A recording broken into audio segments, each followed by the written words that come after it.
Hi எல்லோரும் எப்படி இருக்கீங்க? நாங்கள் நல்லாயிருக்கோம். இது வந்து 3வது நாள் எடுத்த விலாக் தான்.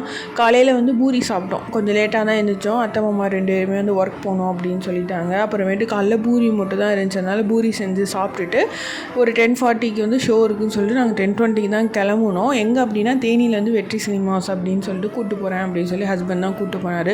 உள்ள அட்மாஸ்பியர் எல்லாமே சூப்பராக இருந்துச்சு. நாங்கள் வந்து ரெட்ரோ போகலாமா டூரிஸ்ட் ஃபேமிலி போகலாமான்னு யோசிச்சுட்டே இருந்தோம். ஆனால் ரெட்ரோ எப்படியும் கொஞ்சம் டவுனாக தான் இருக்கும். டூரிஸ்ட் ஃபேமிலி நல்லா காமெடி இருக்கும் அப்படின்னு சொல்லி போனோம். அதே மாதிரியே வந்து ஃபஸ்ட் ஹாஃப் வந்து ரொம்ப அட்டகாசமாக இருந்துச்சு படமே. எங்களுக்கு அந்த ஃபஸ்ட் ஹாஃப் போனதே எங்களுக்கு தெரியல. அதுக்கப்புறம் பிரேக் விட்டாங்க. பிரேக்கில் வந்து வழக்கம் போல் தான் ஒவ்வொரு பொருளும் என்னென்ன ரேட்டில் இருக்குதுன்னு பார்த்துட்டு எதுக்கு இப்போ தானே சாப்பிட்டு வந்தோம், எப்படியும் வந்து லஞ்சு திரும்பி வெளியில் தான் போய் சாப்பிடுவோம்னு சொல்லிட்டு ஒரு பப்ஸ் மட்டும் தான் நாங்கள் முடிச்சிருந்தோம். ஆஃப்டர்நூன் லஞ்ச் வந்து ஒரு ஹோட்டலில் போய் நாங்கள் வந்து சாப்பிட்டுட்டோம். அங்கே தான் வந்து எங்கள் மாமியார் வந்து ஒர்க் பண்ணுறதுனால அங்கே வந்து பிரியாணியும் நாட்டுக்கோழி குழம்பும் வந்து ரெடி பண்ணியிருக்கோம், நீங்கள் இங்கே வந்து சாப்பிட்ருங்க அப்படின்னு சொல்லிட்டாங்க. அதனால் மூவி முடிச்சுட்டு அங்கே போய் சாப்பிட்டுட்டு ஒரு குட்டி தூக்கத்தை போட்டாச்சு.